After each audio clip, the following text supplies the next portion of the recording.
राम राम। मैं हर्षाली चांडक लड्ढा कनाडा में से सागा से आज आप सभी के सामने गणगौर से जुड़ी एक और कहानी लेकर आई हूँ। गणगौर से जुड़ा एक और इतिहास लेकर आई हूँ। इससे पहले भी हमने गणगौर से रिलेटेड एक दो कहानी अपने चैनल पे शेयर की है और उस सभी को आप सभी ने बहुत सराहा।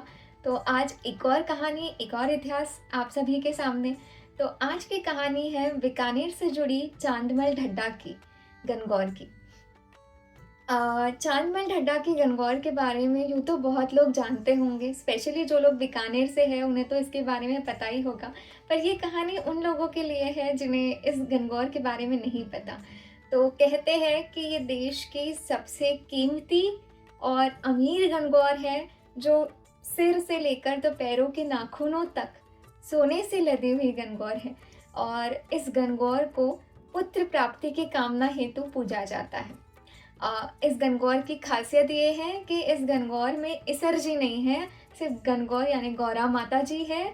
और उनके जो पुत्र हैं गणेश जी, जिन्हें मतलब वहाँ पे वो जो कुछ ऐसे विराजित है जैसे कि कोई सेठ वहाँ बैठे हो गौरा माता जी के साथ। तो पुत्र प्राप्ति की हेतु उस गणगौर को पूजा जाता है। अब इससे जुड़ा हुआ इतिहास ये है कि बीकानेर में जो उदयमल जी थे उनके परिवार में मतलब उनको पुत्र नहीं था, और उनकी पत्नी ने पुत्र प्राप्ति की कामना हेतु राज परिवार की गणगौर को पूजा था। और राज परिवार की गणगौर पूजने के बाद उन्हें पुत्र की प्राप्ति हुई। और उसी के बाद से उस गण मतलब जो उनका पुत्र था उसका नाम चांदमल रखा गया।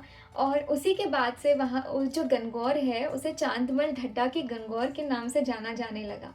और आज भी उस गणगौर को जिन्हें पुत्र प्राप्ति की कामना है, वो महिलाएं, वो औरतें आकर उस गणगौर को पूजती है 16 दिनों तक।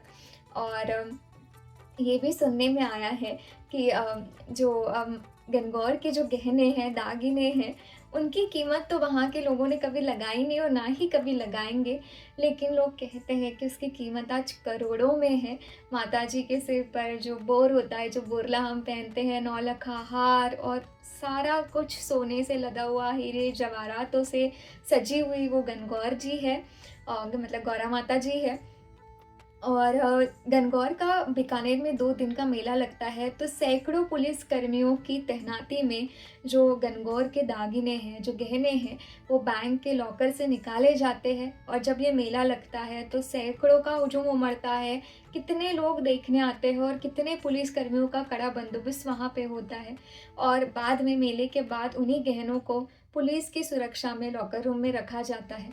और जो गणगौर है उन्हें वहाँ पे गणगौर की हवेली करके एक जगह है जहाँ पे गणगौर रखी जाती है, वहाँ पे कोई रहता नहीं है, वहाँ पे इस गणगौर को रखा जाता है बाद में। चांदमल ढड्डा का जो परिवार है आज भी, जो उनके परिवार के सदस्य हैं, कुछ सूरत में है, कुछ मुंबई में है, तो जब भी ये मेला लगता है तो वो आते हैं और अपने परिवार की जो परंपरा है उसको आगे ले जाते हैं। अ, मैंने इतिहास से मतलब जो भी जानकारी इकट्ठा की है तो उसमें मुझे ये भी पता चला है कि ये जो गणगौर है, ये जोधपुर रियासत से जीत कर लेकर आई गई थी बीकानेर में। और फिर बीकानेर में राज परिवार से ये गणगौर चांदमल ढड्डा के परिवार को मिली। तो इस गणगौर का इतिहास कुछ ऐसा है। आज गणगौर का सिंजारा भी है और गणगौर भी है, तो मैं आप सभी को गणगौर के सिंजारे और गणगौर की ढेरों ढेरों शुभकामनाएं देती हूँ। आशा करती हूँ कि आपको गणगौर से जुड़ा ये इतिहास और ये कहानी पसंद आई होगी। अगर पसंद आई है तो चैनल को लाइक, शेयर और सब्सक्राइब ज़रूर कीजिएगा। राम राम।